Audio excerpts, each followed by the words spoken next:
云，你最好对我狠一些。恶心东西，去死吧！这刀剑就留下了。可是你毕竟还是在我的体内，想法太幼稚。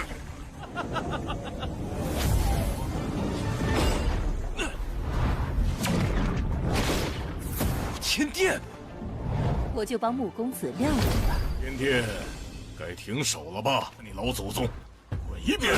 下来吧。战我奉陪，挺你随意。就是与我悬空山势不两立。 Kembali lagi bersama Bang Jago. Seperti biasa Mimin selalu mendoakan kalian semoga selalu dalam keadaan sehat dan dalam kondisi terbaik. Di video kali ini Mimin akan menceritakan sebuah donghua series dari Supreme Emperor. Dan bagi kalian yang mungkin baru gabung, Mimin saranin untuk nonton bagian sebelumnya dulu. Linknya ada di deskripsi. Tak berlama-lama langsung aja kita masuk ke isi ceritanya.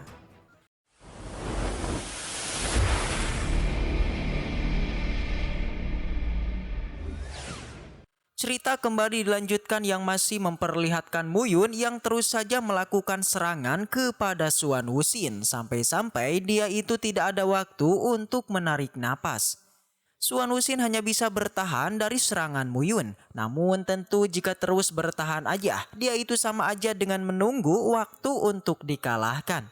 Muyun pun berhasil menjatuhkan Xuan Wuxin. Tidak berhenti sampai di situ saja, ia juga kembali melancarkan serangan. Untung aja itu masih mampu ditahan oleh piringan langit. Apa yang telah terjadi benar-benar membuat Xuan Wuxin marah. Sedangkan Muyun sendiri menanyakan apakah dia sudah kelelahan. Xuan Wuxin memberitahu kalau semua murid Gunung Xuankong adalah orang-orang yang berbakat. Dia meyakini Muyun tidak tahu apa-apa tentang Gunung Xuankong dan kekuatan yang berada di belakang mereka. Xuan Wuxin pun mulai melakukan sesuatu yang mana seketika saja sebuah ledakan besar pun muncul dari dalam dirinya. Muyun dan juga Tian Wuyan tahu betul kalau itu adalah kekuatan dari jiwa binatang suci. Xuan Wuxin kemudian tertawa sambil memberitahu kalau rencana batu darah Gunung Xuankong tidaklah gagal. Karena ada beberapa orang yang berhasil melakukan eksperimen itu dan Xuan Wuxin adalah salah satu orangnya. Beberapa tentakel pun mulai muncul di belakang punggung dari Xuan Wuxin. Ia yakin Muyun tidak tahu kalau dirinya telah melakukan perpaduan dengan 3 tanduk binatang suci dengan tubuh sendiri. Sejak awal Xuan Wuxin sudah memberitahu kalau Muyun akan meninggal pada hari ini juga. Xuan Wuxin mulai melancarkan serangan kepadanya. Muyun juga tahu kalau alasan Gunung Xuankong mengembangkan garis keturunan itu semua dilakukan untuk merangsang kembali gen kekuatan. Dengan kata lain, mereka itu menggabungkannya dengan darah binatang suci. Yang akhirnya Xuan Wuxin pun menjadi setengah manusia dan setengah binatang suci.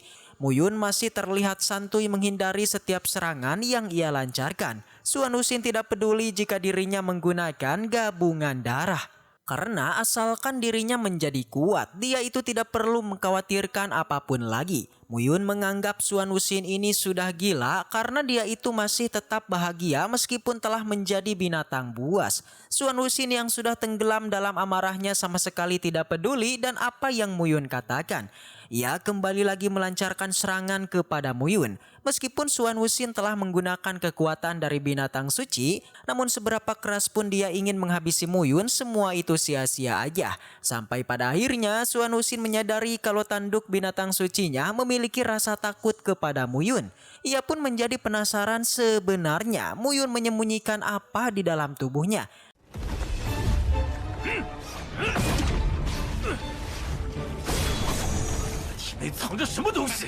Muyun meyakini kalau darah naganya lah yang telah menakuti binatang suci itu.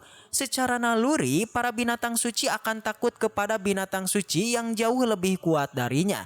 Dengan begitulah, Muyun akan memanfaatkan kondisi ini untuk mengeluarkan kekuatan darah naganya.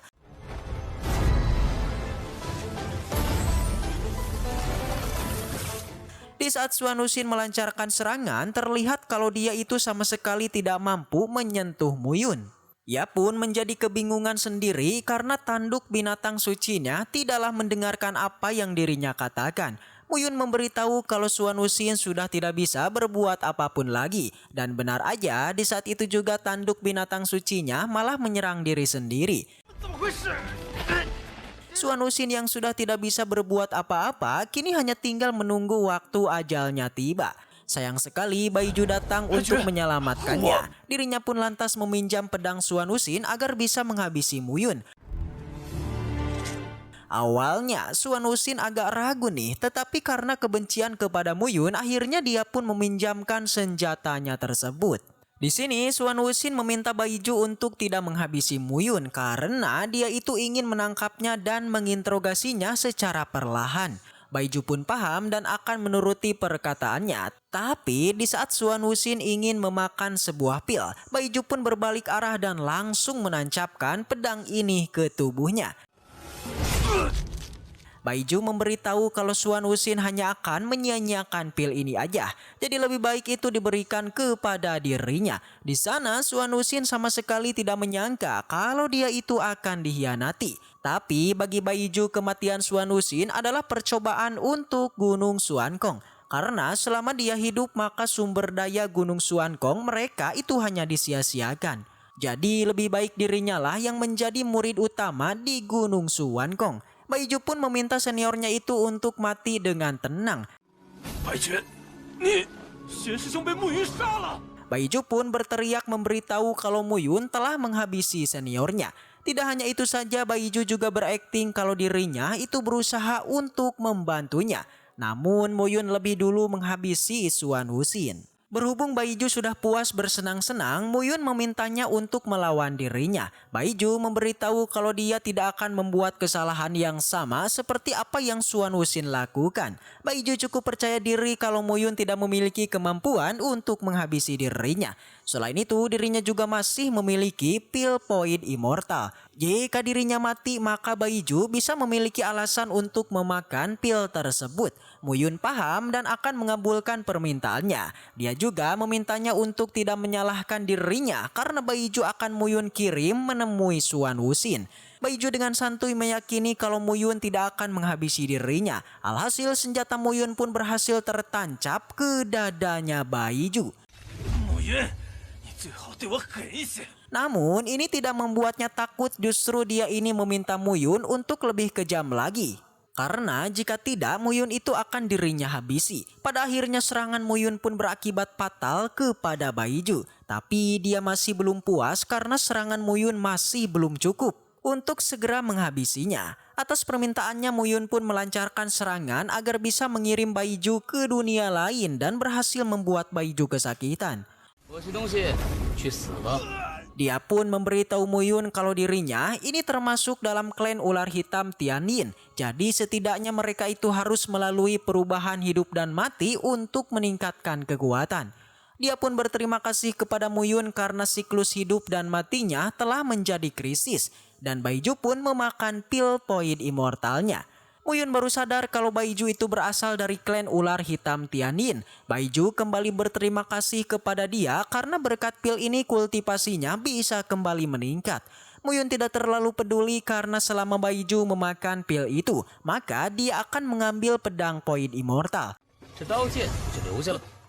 Di saat Baiju kesal, sebuah suara terdengar. Suara itu memberitahu kalau inilah waktu yang tepat untuk menaklukkan ular hitam Tianyin. Pemilik tubuh ini mengatakan kalau dia itu masih berada di dalam dirinya. Pada akhirnya ular hitam Tianyin yang sebenarnya pun berhasil dikeluarkan oleh Baiju. Dan sudah sangat lama Baiju menunggu kesempatan ini untuk melancarkan serangan balik kepada ular hitam Tianyin.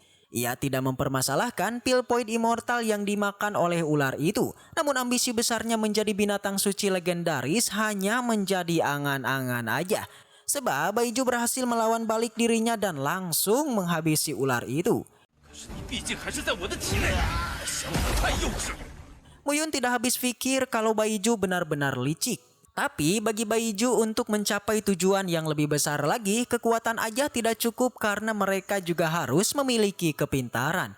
Di saat Muyun menahan kekuatan Baiju, terdengarlah suara wanita yang memuji kepintarannya. Karena dia itu mampu memanfaatkan balik ular hitam Tianyin untuk meningkatkan kekuatannya. Kedatangan wanita ini pun membuat mereka terkejut, apalagi dia hanya menggunakan 1 kali serangan untuk melawan balik kekuatan Baiju. Kedatangannya tentu membuat Baiju terkejut, padahal dia sudah bertambah kuat, namun mengapa hal ini bisa terjadi? Sebenarnya kekuatan ini sudah lama dia miliki, namun Baiju baru tahu karena ia masih terlalu sedikit memahami dirinya. Atas apa yang Baiju lakukan, maka Renggang akan menghabisi dirinya. Jelas mendengar itu Baiju pun melarikan diri, bahkan dia itu meminta kepada tetua untuk melindungi dirinya. Namun sayang sekali kekuatan Renggang ini terlalu besar, ia bahkan langsung mementalkan tetua itu.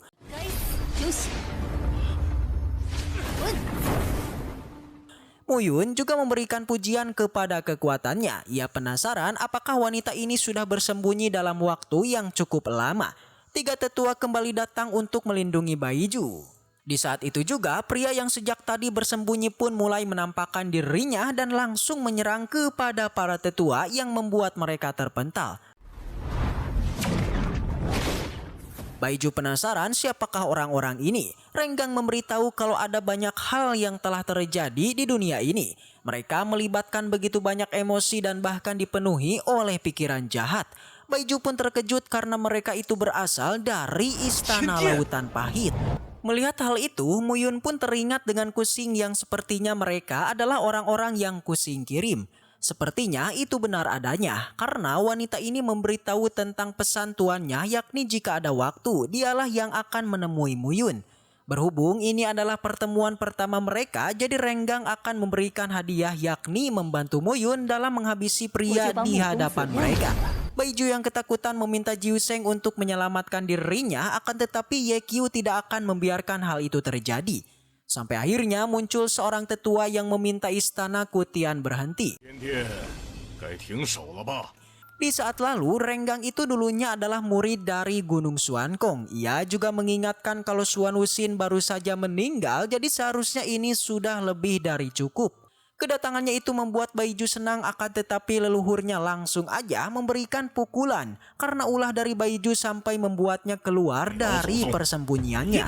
Di sana Renggang tidak menduga ketika mereka pergi ke Gunung Xuankong, salah satu dari 4 pelindung agung datang menemui mereka secara langsung. Hal ini tentu saja mengejutkan mereka karena Wusheng sendiri yang kini muncul. Bagi Bai Wusheng, berdirinya kembali Istana Lautan Pahit merupakan sebuah keajaiban. Namun jika mereka masih mencoba untuk menjadikan Gunung Xuankong sebagai musuh, maka dia meyakini kejadian yang dulu akan kembali terjadi. Bai Wusheng pun memanggil Jiu Seng untuk mendatanginya. Kedatangan Bai Wusheng juga membuat Jiu Seng terkejut karena tetua agung itu datang kemari. Ye Qiu juga menemui Muyun dan meminta untuk menonton hal ini aja. Renggang sama sekali tidak takut dengan ancaman yang Bai Wusheng berikan karena dia tahu kalau Gunung Xuankong tidak akan berani bertindak jika hal itu merugikan mereka. Kedatangan 2 tetua pelindung membuat Baiju menjadi besar kepala karena dia meyakini kalau orang-orang itu tidak akan menghabisi mereka. Jiu Seng juga sama kesalnya karena mereka berani-beraninya meremehkan Gunung Xuankong. Dan setelah itu cerita pun bersambung. Baiklah, mungkin segitu aja untuk pembahasan kali ini. Semoga kita selalu diberikan kesehatan untuk mengawal Donghua ini. Dan sampai jumpa di video selanjutnya.